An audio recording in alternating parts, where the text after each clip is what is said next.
Le livre Dans la peau d'une femme est destiné à toutes ces femmes qui souhaitent en vain faire respecter leurs droits, à toutes ces femmes qui vivent avec des rêves brisés, des traumatismes à perpétuité, à toutes celles qui obtiennent très peu de réparation en justice.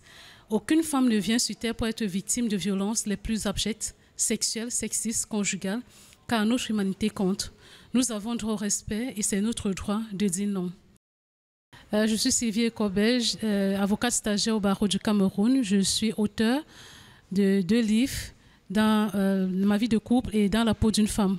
Cet ouvrage qui comporte 205 pages, qui est écrit en faveur des femmes, qui est écrit pour les droits des femmes. En fait, ayant constaté que dans la société, les femmes camerounaises, les femmes africaines, les femmes en général vivaient un certain nombre de traumatismes, vivaient des difficultés qu'elles n'arrivaient pas à pouvoir mettre les mots, vivaient dans une société patriarcale où les femmes leurs droits étaient relégués, étaient laissés pour compte.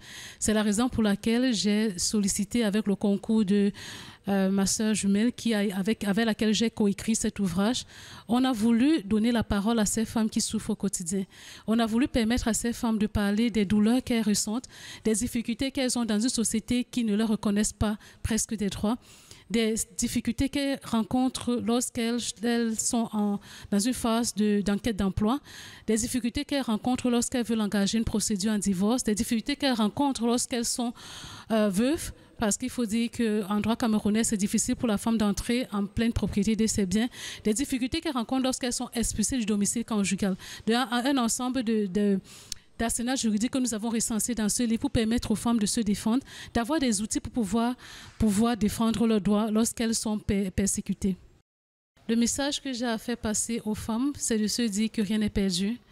Il faut pouvoir déjà reconnaître qu'on a des difficultés, reconnaître que nous vivons dans une société qui n'accepte pas la femme dans son entièreté, qui n'accepte pas les droits des femmes, mais qu'en même temps, le législateur camerounais a permis de codifier certains droits qui permettent de respecter les droits des femmes, mais également inviter les hommes sur la table des discussions en disant que ensemble, c'est ensemble que nous allons bâtir cette nation.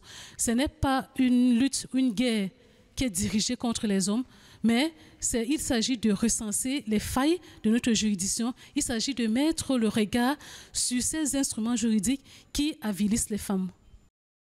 Le projet à venir, c'est bien entendu de multiplier les conférences et les colloques, de sensibiliser les femmes, mais également d'œuvrer vis-à-vis des femmes qui ne connaissent pas leurs droits, d'aller les rencontrer pour leur faire comprendre qu'elles peuvent avoir des droits, elles peuvent faire défendre leurs droits devant une juridiction lorsque leurs droits sont bafoués.